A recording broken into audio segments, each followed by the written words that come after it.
pues ya se encuentra con nosotros nuestra querida Daniela Pastrana. Mi querida Daniela, muy buenos días, bienvenida. Hola, ¿qué tal? ¿Cómo están, Ernesto? Ya estamos aquí casi al mediodía, ¿verdad? Sí, ya casi al mediodía. Pues mi querida Daniela, pues vaya texto que bien que hace falta, filosofía urgente para enfrentar fanatismos.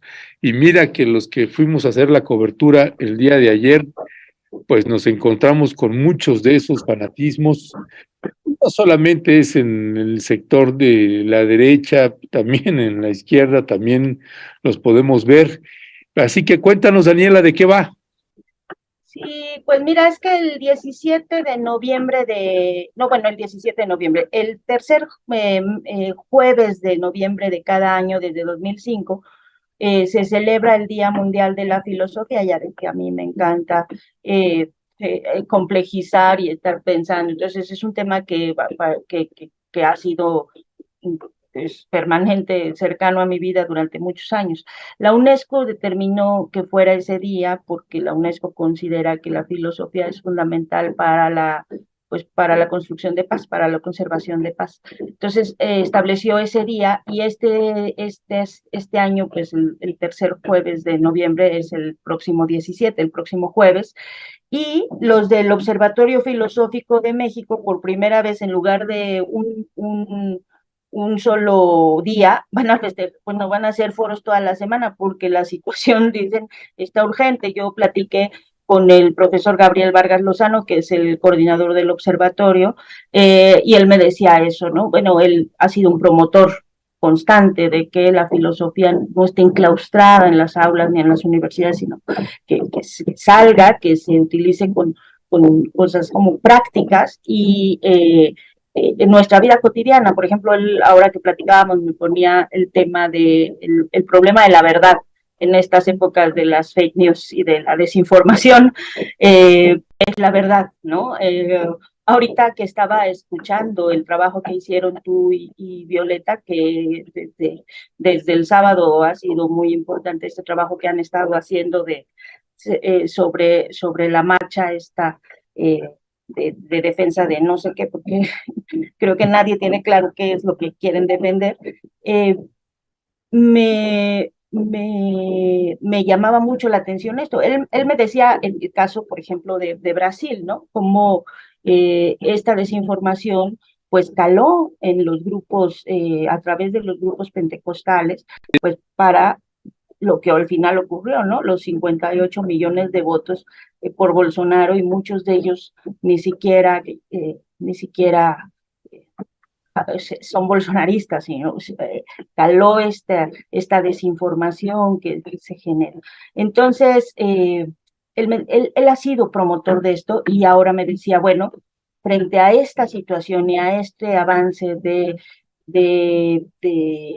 discursos fascistas que hemos estado viendo, pues ya lo platicamos el jueves pasado en la mesa de las periodistas, el tema de la fiesta esta del concierto neonazi, el foro que viene también el viernes y sábado, este foro de ultra derechistas en Santa Fe, en México.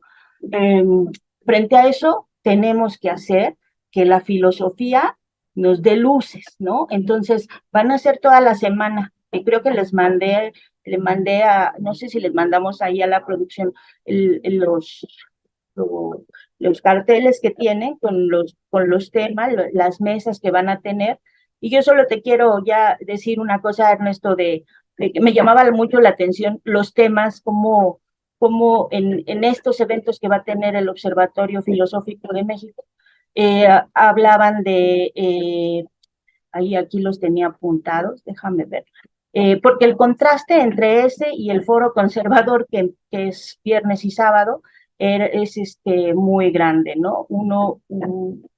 Uno era esto, ¿no? De las crisis de las humanidades, la necesidad de la filosofía en tiempos de tanta confusión, la enseñanza del aprendizaje de la filosofía.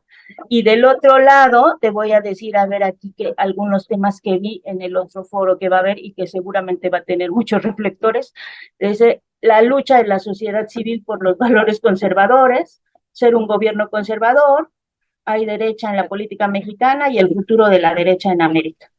para que veamos un poco los contrastes. Eso es el programa. Ahorita lo vamos a ampliar un poquito más para que usted pueda darle un lente.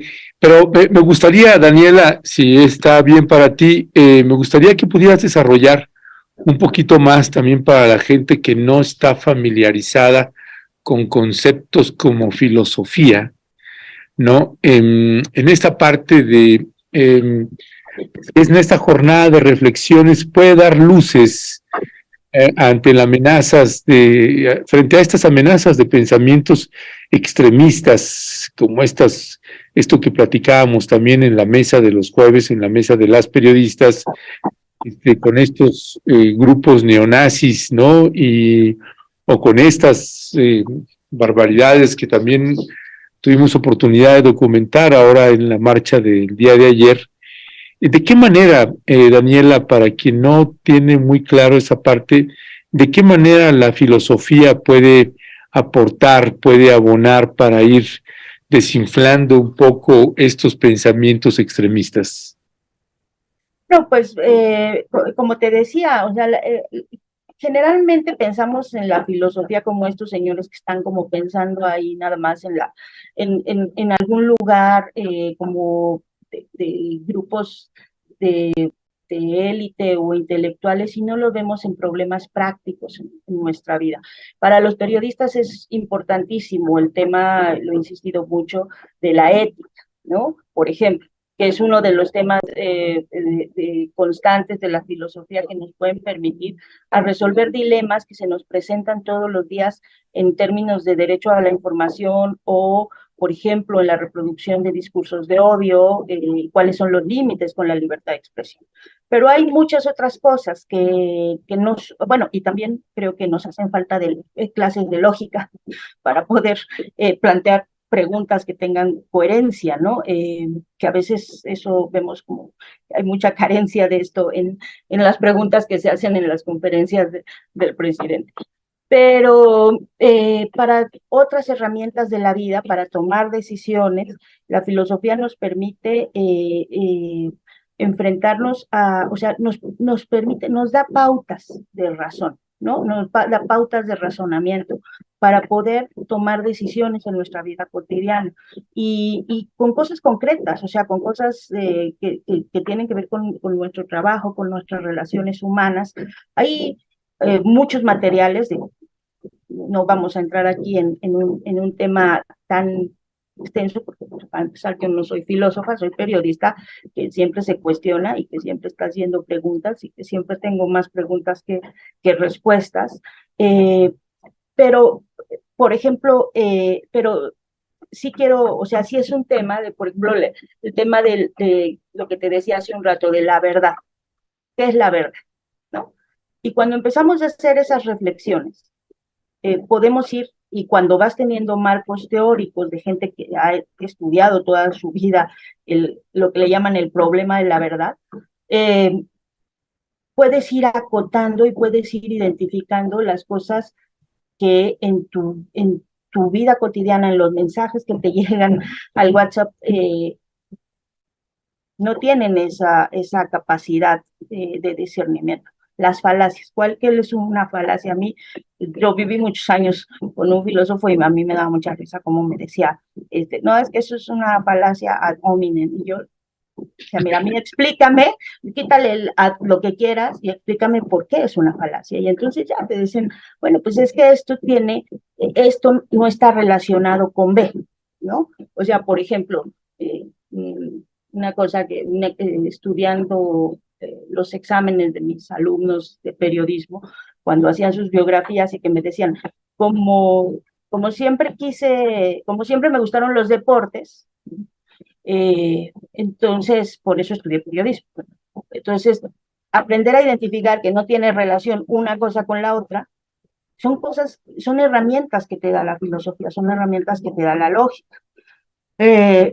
Y eso lo traspasas a cualquier otra actividad de tu vida y eso te va permitiendo tener y herramientas para discernir y para ir discerniendo cuál es información falsa y con cuál te quedas para tomar decisiones. Entonces, para mí, justo ese uno de los temas que van a abordar es la enseñanza y el aprendizaje, cómo lo haces, pues, más masivo, mmm, más práctico, menos en esa discusión teórica en la que a veces se quedan en la academia los filósofos, ¿no?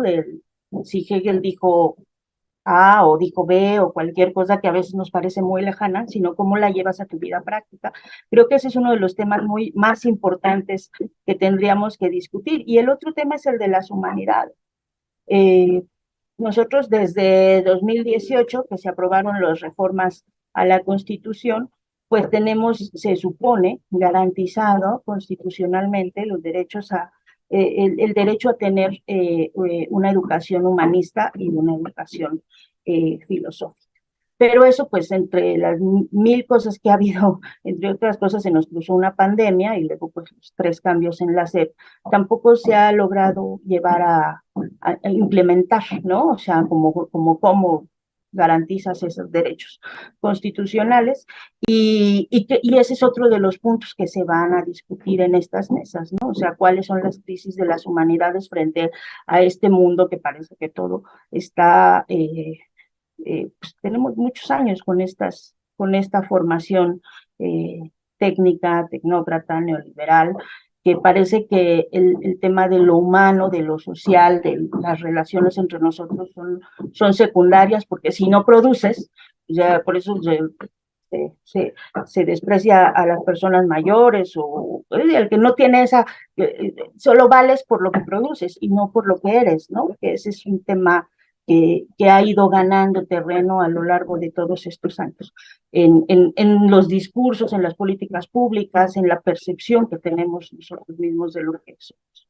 Entonces, esas son las cosas que se van a estar discutiendo en esta semana y que yo creo que es muy importante que nos demos el tiempo y el chance de escuchar, de participar, de pensar.